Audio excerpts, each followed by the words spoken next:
आज आपण काजू कतली सारखी चव असणारी पोह्याची बर्फी बनवली आहे।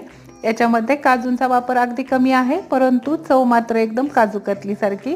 याचं साहित्य डिस्क्रिप्शन बॉक्स मध्ये दिलं आहे। यासाठी इथे आपण कांद्या पोह्यासाठी वापरतो ते पोहे 1 वाटी घेतलेत, अर्धी वाटी मिल्क पावडर घेतली आणि 10 ते 15 काजू घेतलेत। हे मिक्सरला आपल्याला चांगलं फिरवून घ्यायचंय।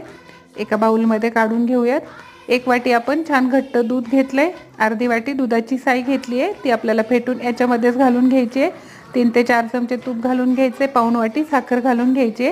दूध उकळल्यानंतर याच्यामध्ये 1 चमचा वेलची पावडर आणि आपण जे पोहे काजू आणि मिल्क पावडर फिरवून घेतलेत मिक्सरला ते घालून घ्यायचं। याच्यामध्ये अर्धी वाटी डेसिकेटेड कोकोनट घालून घ्यायचे, चांगलं एकजीव घट्ट होईपर्यंत परतून घ्यायचे। एका ताटामध्ये काढून वाटीच्या साहाय्याने एकसारखं पसरवून घ्यायचे आणि याच्या काजू कतलीच्या आकाराच्या वड्या पाडून घ्यायचे, थोडेसे पिस्ता लावून घ्यायचे। आपली काजू कतलीची चव असणारी पोहा बर्फी खाण्यासाठी तयार।